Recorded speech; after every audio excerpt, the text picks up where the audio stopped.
Bora, família Palmeiras! Ontem teve jogo do Verdão e hoje estaremos acompanhando toda a resenha e reações que estão repercutindo na internet, hein? Vem comigo!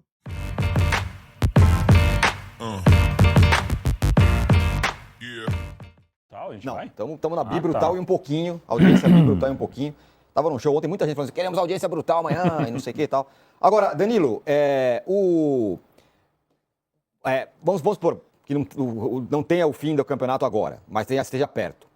E o Trajano falou sobre a leveza, o Ronaldo também sobre a leveza de chegar lá. Tem, do lado de quem não for campeão brasileiro, o desespero de você chegar na final da Libertadores, poder perder e terminar o ano de mãos abanando. E é isso que pega. Eu acho até que mesmo que o Flamengo seja campeão brasileiro na terça e acaba perdendo no sábado, caso isso aconteça, a pressão inverte. Claro que o flamenguista vai ficar feliz pelo Brasileirão, mas a Libertadores para mim tem o peso maior. Acho que para quase todo mundo tem o peso maior. Então, domingo a gente vai poder fazer um raio-x bom do que foi essa temporada dos espanhóis. Vendo todos falarem aqui sobre esse momento, eu vou usar uma comparação que quem tem mais ou menos a minha idade vai entender, que é a questão do videogame, que é a setinha para cima, setinha para baixo. Quando você ia jogar com algum time, tinha um videogame lá que colocava setinha para cima ou para baixo antes do jogo começar, para indicar o ânimo dos jogadores, né? A vibe. A vibe, E aí tinha lá setinha para cima, muito para cima, setinha para o lado, que é normal, setinha para baixo. Neste momento, se a gente for fazer uma análise do elenco do Flamengo, a gente vê, por exemplo, no jogo contra o Bragantino, Everton Cebolinha, setinha para cima, Jorginho, setinha para cima. Tem, sei lá, o Samuel Lino, que está setinha para baixo, mas aí o Everton Cebolinha, a ascensão do Everton Cebolinha, para mim, é muito importante justamente por se transformar numa alternativa ao Samuel Lino. O Arrascaeta, não preciso nem falar, o Arrascaeta, como é craque, resolve o jogo. O Flamengo estava melhor, mas se não saísse aquele gol, pode ser que a pressão ia mudar e tal. Então, assim, a gente vê muitos jogadores do Flamengo nessa hora subindo. Já o Palmeiras, a gente vê o oposto. Eu acho, realmente, eu sei que provavelmente eu vou ser o único aqui, mas eu acho que o discurso do Abel talvez seja genuíno, sim. Eu desconfio quase sempre de todos os discursos dele, mas se você for analisar nas últimas 4 partidas, ele fez 4 formações diferentes, 4 jeitos de jogar diferentes, e em nenhuma o Palmeiras reagiu. O Palmeiras tomou gol de lateral contra o Mirassol. O Palmeiras perdeu contra o Santos, criando alguma oportunidade com o time lá remendado, ok, mas com uma formação.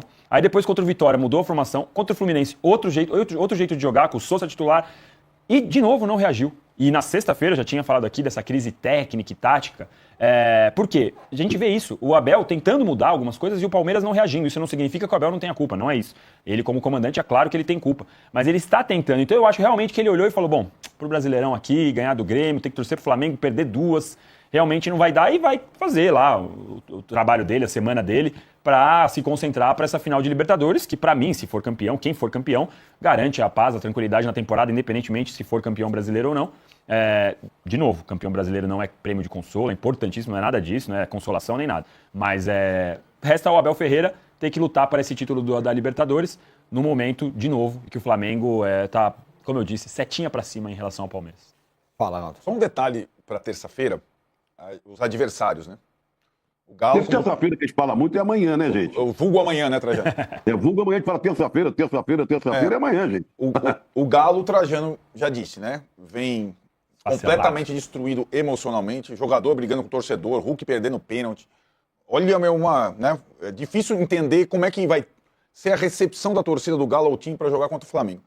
E o Grêmio, o adversário do Palmeiras, tem uma coisa muito interessante, também intrigante. O Grêmio rifou o jogo do Botafogo, por estratégia do Mano Menezes, que pode até perder o emprego por causa disso. Mudou o presidente. O Grêmio não levou jogadores para o Nilton Santos, ou principal, por conta do sintético também, a gente só falou do Fluminense. O Juca lembrou da questão do Thiago Silva e tal. Não levou o Arthur. Começou com o Carlos Vinícius, que é o melhor jogador do time dele, na reserva. Botou um time misto para jogar contra o Botafogo, rifou o jogo e vai jogar com tudo contra o Palmeiras. Não é que o Grêmio vai... O Grêmio se preparou, se preservou para o jogo da terça. Escolheu. Então, eu acho que o Palmeiras, além de tudo, vai ter um jogo mais difícil na terça que o Flamengo. Em relação ao adversário, né? A motivação, a mobilização do adversário, o Grêmio ainda não escapou matematicamente do rebaixamento. Está quase lá, mas não escapou matematicamente. Então tem esse detalhe para apimentar o amanhã, que vai ter, aliás, teremos jogos hoje e amanhã, não tem pausa, quarta, quinta, sexta, sábado, domingo, até agora. Agora não vai ter mais esse, por conta das agendas diferentes dos times, tem jogo todo dia. O Thiago Ferreira manda aqui uma mensagem que eu achei interessante. Ele fala o seguinte: amigos, o melhor futebol do Brasil não caiu de rendimento, só mudou de esporte. Agora é voleibol imaginário, com 94 levantados nos últimos 3 jogos. Pena que não tinha atacante para cortar. Esse time me emociona. Deve estar falando provavelmente do Palmeiras, que tem cruzado muitas bolas na área. E aí, Mauro, o Danilo falou que o Abel não tem encontrado soluções, e parece nesse momento o inverso do Flamengo, né? O Flamengo vai encontrando, achou o Cebolinha, recuperou o Cebolinha, agora o menino volante jogou bem e tudo mais. Nesse aspecto também tem sido muito diferente, né? E o Palmeiras patina e o Flamengo vai melhor. Um detalhe, se o Inter vencer o Santos hoje, ele fica embolado ali com o Grêmio, né? Ele encosta. Até com números idênticos, dependendo do placar. Então tem esse ingrediente a mais no jogo de amanhã, dependendo do que aconteceu hoje no Beira-Rio. O Palmeiras cruzou 94 bolas na área nos últimos 3 jogos, não fez nenhum gol. Né? Aí você faz uma conta, assim, 94 bolas cruzadas. Se você pegar o posse de bola do Palmeiras, maior nesses jogos, 60%, 55%, e depois você filtrar o tempo de posse de bola num campo de ataque, onde é possível fazer um cruzamento, isso vai dar mais ou menos um cruzamento por minuto. Faz a conta, uma conta de padaria mesmo. Vai dar mais ou menos, é muita coisa, gente. A cada minuto, bola na área. Quer dizer, o time tem Maurício, Veiga, Andréas, né? Quando todos estão à disposição, o Alan, Felipe Anderson, tem jogadores técnicos. O que me parece muito claro é que a montagem do elenco do Palmeiras, ela não combina com o perfil da comissão técnica. O tipo de jogo que gosta, jogo de transição, jogo de força, de cruzamento. E esse time, ele pede outra coisa. É o que eu vejo. Esse time pede outra coisa. Ele não conseguiu fazer o time jogar. Essa mudança que o Danilo falou de tática, ele já testou umas 10 estratégias diferentes. Ele faz isso há muito tempo. Joga com 3 zagueiros, joga com linha de 4, 3 no meio campo, com 1 na frente, ou ao contrário. Nada disso funcionou a contento. Essa tentativa e erro me parece até um sinal quase que de desespero, tentando encontrar uma fórmula. E agora o prazo é curto para encontrar essa fórmula que ele tem que achar, né? E acho, assim, do ponto de vista do clube, Palmeiras, rico, 700 milhões de investimento. Eu acho inadmissível que um profissional, seja ele qual for, jogue toalha quando não acabou o campeonato. Onde já se viu, gente? Onde nós estamos? Quem é que tem esse direito? Nem a presidente do clube tem esse direito. Porque não acabou o campeonato. Apesar desse cenário que o Arnaldo colocou aqui, pode acontecer amanhã do Flamengo não vencer, o Palmeiras vencer e encostar de novo. Pode sim. E aí? Aí como é que faz? Aí pegou a toalha do chão de volta? Como é que é isso? Eu acho isso o fim da picada. Assim, eu vi, inclusive, muitos torcedores do Palmeiras bem incomodados, né?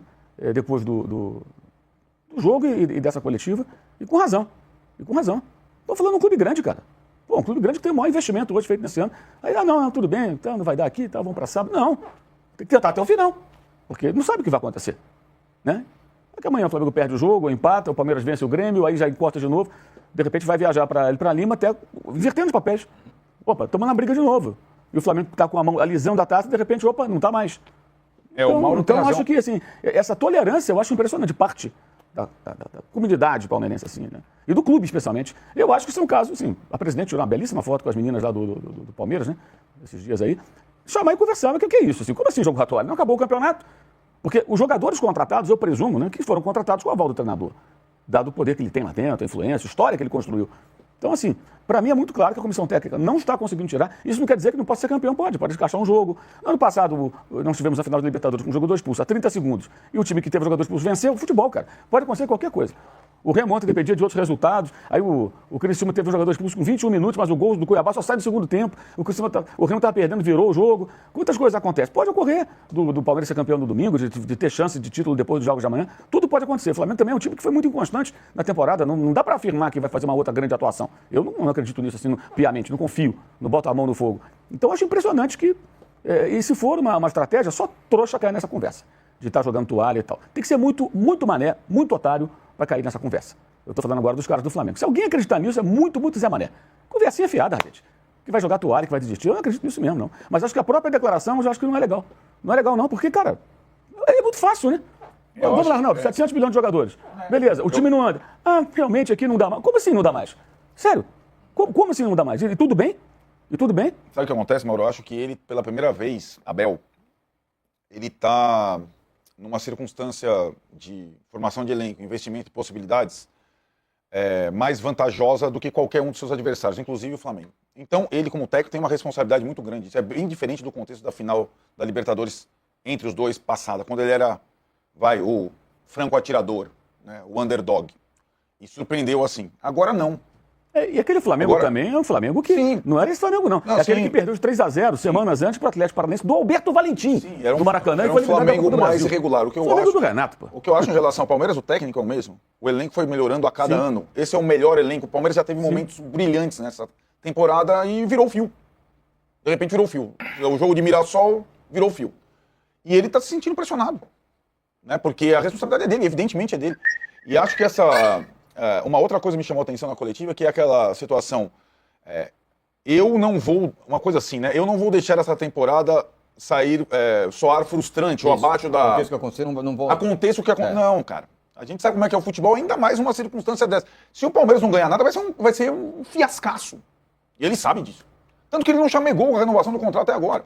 Ele sabe que a pressão está toda nele. Não está no Felipe Anderson, não está no Vitor Roque, não está no Flávio Lopes. E ele começa a jogar umas coisas mais diretas para os jogadores que não estão... Flávio, então? Nossa Senhora. Ele gritou o Flaco Lopes. Pois é, gritou ele o já Flaco fez Lopes. isso outras vezes com esse mesmo jogador. E o jogador reagiu. De repente o jogador, ele conhece o modo do jogador, enfim. Ele falava que era do argentino sem sangue, né? Uma coisa assim, né? Mas eu vejo ele acuado e pressionado. Né? E assim, ele falou, só eu acreditava na noite épica, na virada... Como é que ele... Noite mágica. Noite mágica. Só ele. Então... Aquele estádio lotado, então, os caras foram lá de sacanagem ver o jogo, não acreditavam Não, no torcedor? eu acho que... Ficaram gritando Palmeiras, mas não Sim. acreditavam, por favor. Não, mas ele falou que era pra imprensa que ele tava falando. Então, ele tudo bem, avisou. pra imprensa. Sobre só ele em relação Sim, à imprensa. Ele mas avisou. naquele momento... A imprensa tem uma opinião comum. Aquele momento Cada espetacular, ele não basta. Né? Ele não Aquele basta... momento é associado a um 3-0 que ele tomou uma semana antes. Sim, exatamente, também. Então, acho que eu entendo quando o Danilo fala, talvez ele não esteja jogando para a imprensa, ele esteja, de fato, sabendo que o ano dele, do Palmeiras, do maior investimento de todos os tempos, de um elenco absurdo, dependa de um jogo único contra o Flamengo numa final em Lima. Tudo isso do Abel é parte os 5 anos dele. Os 5 anos, todos os anos, todas as temporadas, ele teve episódios exatamente como o de ontem. Todos os anos, quando ele ganhou e quando ele perdeu. É pacote, pro bem e pro mal. Por isso que eu acho que a Leila não se incomoda nada com ele ter falado que não liga, não vai mais lutar pelo Brasileirão. Porque é o pacote do Abel. Ele já fez isso, ele joga com essas palavras, ele consegue muitas vezes mudar a narrativa. A gente aqui poderia, de repente, estar falando que o Flaco é fominha, que o Vitor Roque não tá respondendo, que o Felipe Anderson entra morto, que o Kelvin parou de jogar, que o Murilo tá inseguro, que o Maurício não joga bola, que o Veiga perdeu gol na cara, que o Alan jogou 10 minutos. A gente tá falando só do Abel. Faz 30 minutos. Ele faz isso, ele fez isso faz 5 anos. Desde o primeiro dia dele no Palmeiras, ele faz isso. E às vezes dá certo, às vezes não. Toda essa estratégia, tudo isso, toda essa narrativa que o Abel cria, depende efetivamente do resultado. Se o Palmeiras ganhar no sábado, do Flamengo, vai ser o plano, ele manipulou, ele mudou o discurso, ele blindou o elenco. Se perder, ele não tirou, e aí tudo vai depender disso. Mas na prática, efetivamente, se você olhar, por isso que eu disse que eu acho que é genuíno, porque eu acho que ele realmente olha pro time ali, não que ele vai chegar no vestiário terça-feira e falar pro Grêmio, contra o Grêmio, relaxa, não precisa jogar, a gente não quer ganhar, joga aí, entra mole, entra de perna mole, não, vou pôr o sub-20, não é isso. Mas ele olhando, ele acha que o Flamengo não vai perder os pontos. E aí, pra mim, isso é totalmente parte do pacote, pro bem e pro mal. Quando ele poupou contra o São Paulo, os caras picharam o muro, queriam matar ele, deu certo, porque depois ele foi campeão. Esse ano, se ele não for campeão, tudo isso que ele tá fazendo agora, todo esse discurso, essa narrativa, vai ser em vão. Ô, Juca, fala. Um detalhe, assim, por que a gente não está falando dos jogadores, e sim do técnico? Porque ele é o maior responsável. Eles estão na fase ruim do Palmeiras, e essa fase maravilhosa que o Ronaldo falou, qual foi essa fase? Muito curta, muito efêmera, de alguns jogos, algumas goleadas em casa, principalmente. Em casa. E a grande vitória de 4-0 está associada a uma necessidade de fazer 4 gols, porque tomou 3 gols no primeiro tempo da LDU, gente. Sendo que na altitude os times costumam morrer no segundo tempo, e foi no primeiro tempo. Já tinha tomado 3 do Flamengo, 2 do São Paulo, depois de tudo aquilo que aconteceu. Então, assim, tem momentos muito ruins e o time não conseguiu ser consistente. Que ele pode ganhar um jogo? Claro que pode. Evidente que pode ganhar. Agora, o trabalho deixa muito a desejar durante o ano.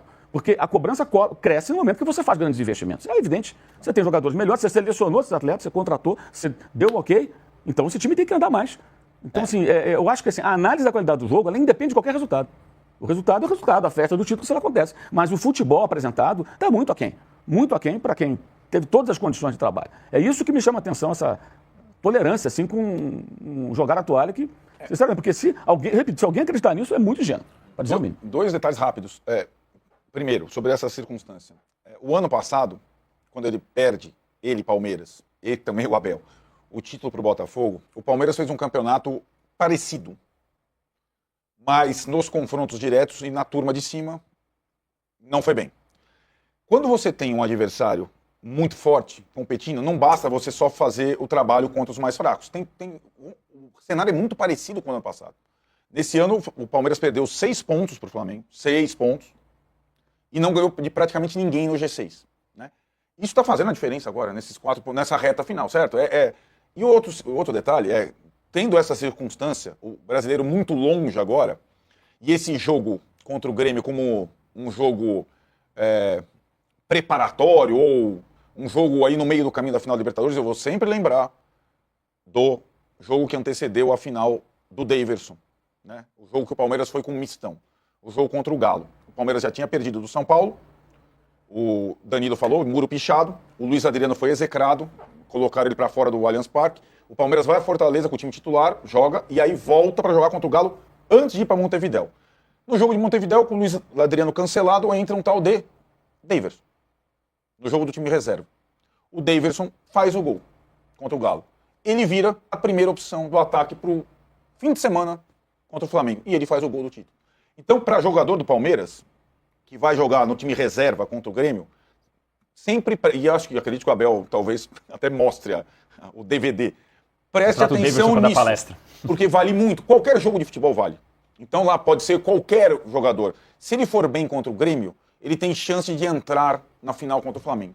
Como foi o Daverson. Fazer a história. Que, aliás, é dono da melhor comemoração do mundo nesse final de semana. A gente destacou aquele peixinho no gramado da Fonte Nova, mergulhando espetacularmente, né, no meio da semana no Fortaleza e Bahia. Ô, Juca, olha essa tela aí que vai aparecer, porque é impressionante. São 330 minutos que o Palmeiras não faz um gol. São 5 horas e meia sem fazer um gol. Não é uma loucura quando a gente fala da dupla que a gente estava falando outro dia, que dupla incrível, o Achou, Flaco e o Vitor Roque e tudo mais. De repente... Se você gostou do vídeo, deixa seu comentário, seu like e se inscreve no nosso canal.